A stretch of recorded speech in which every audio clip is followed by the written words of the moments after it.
Yes, now ladies and gentlemen, welcome back to the Thomas France YouTube channel. Let's give my quick review of NXT. There actually wasn't that much to, cover, really. So, there was nothing really about the Women's North American Championship. I'm guessing they're taking a week off. Nothing to do with Ruka, Zarya, or the culling. Nothing, unless I'm just forgetting, but I don't think there was. And, once again, Ethan Page came out. Well, last week, Ethan Page came out, and Chelsea Green came out to support him as a Canadian and tried to sing along with him. Tavion Heights came out after newly moving solo and said he'd get a woman to beat Chelsea Green.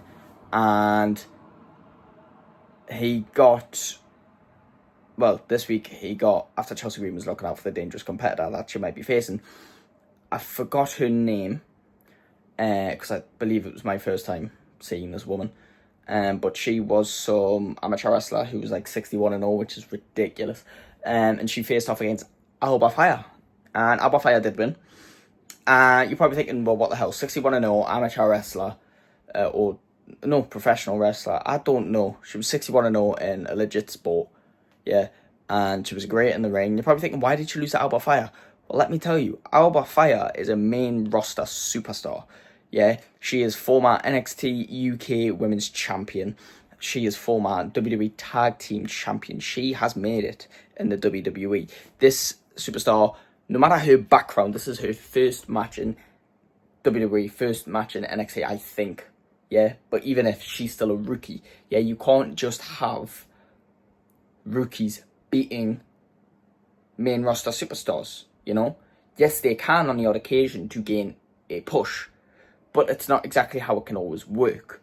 So they still need to earn their respect in the wrestling world, you know, in terms of the performance-wise. So having this woman with her background lose her first match, I think was a great idea, because it's a great way of humbling them. Like, not to say she needs humbling, you know, she might understand, but it's to show this is different.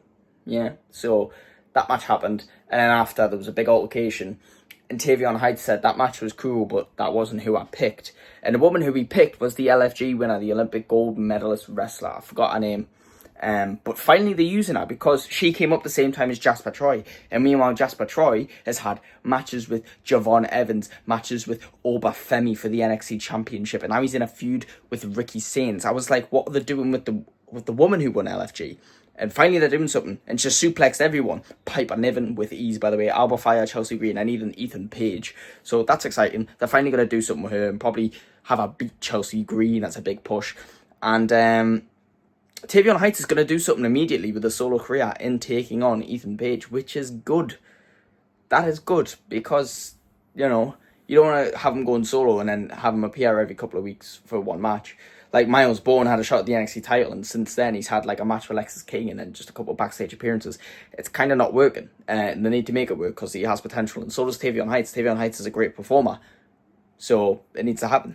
But speaking of the feud between Ricky Sainz and Jasper Troy, I mean, there was an interview with Ricky Sainz talking about his feud with Jasper Troy, and Jasper Troy cut a promo package. We've seen this happen a lot on Raw and SmackDown in the last few months, where people are cutting video promos on each other. It's fair. It's just promo and the hype, and I don't want this to be a long feud. I want it to just be a one and done. I think it's just to pull Ricky Sainz out of the vortex of Ethan Page, which everyone seemed to be using that word recently, so I might as well use it. And yeah, I agree. And it's to keep Jasper Troy hot, because he's been here not long and he's feuded with Oba Femi, Javon Evans, and now Ricky Sainz. So I think they're just doing their best to keep him hot, which is good. I think that is good. What else happened?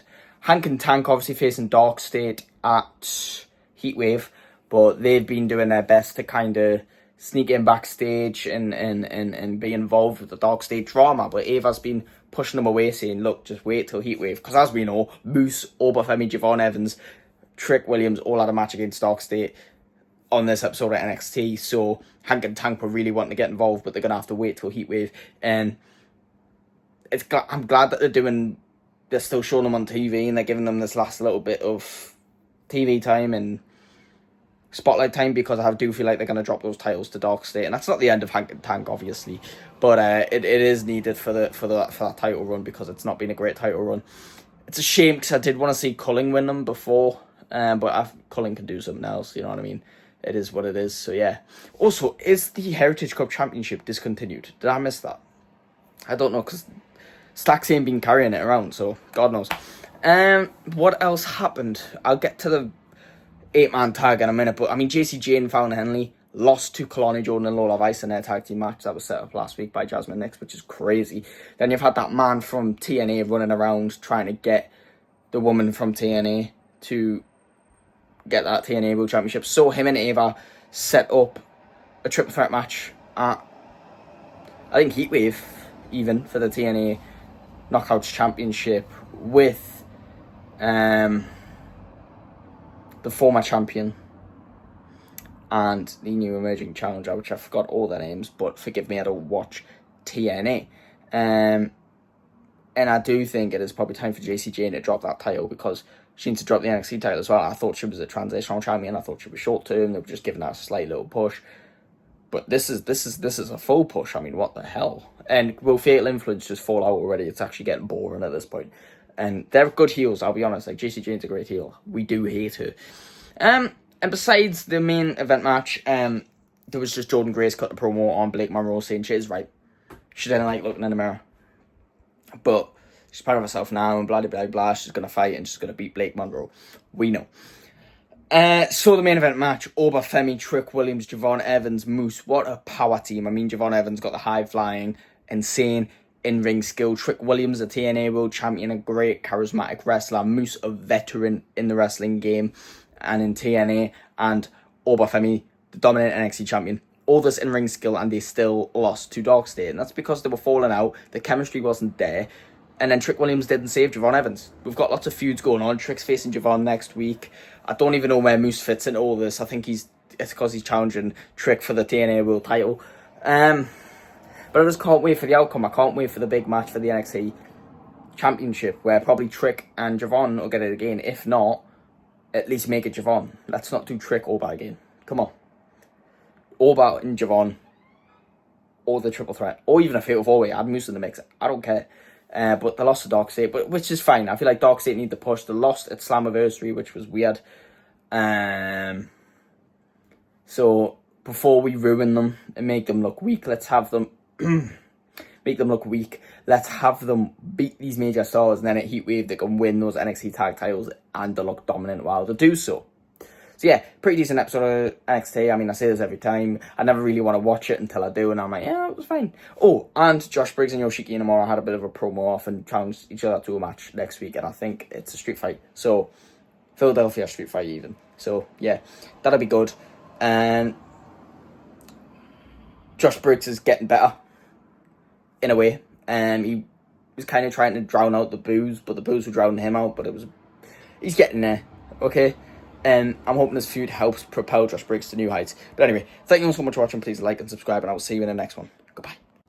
And also, how dare me not mention Nia Jax and Lash Legend. I mean, what a great match. It was Battle of the Giants, and Nia Jax did win, which is sad for Lash Legend. But like I said, you can't have these NXT rookies regularly beating main roster superstars. 9 times out of 10, the main roster superstars should be beating the rookies, right? Not to bury the rookies, but to show the level, show the legitimacy. And so it shows some improvement in the rookies. The rookies can build up. It will just look stupid if you bury your main roster superstars, your 2-time world champion, Nia Jax, to an NXT rookie who's never won a title and was a tag team wrestler for most of her career.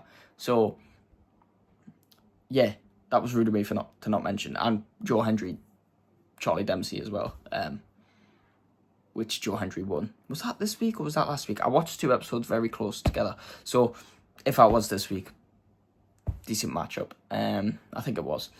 But yeah, thanks for watching.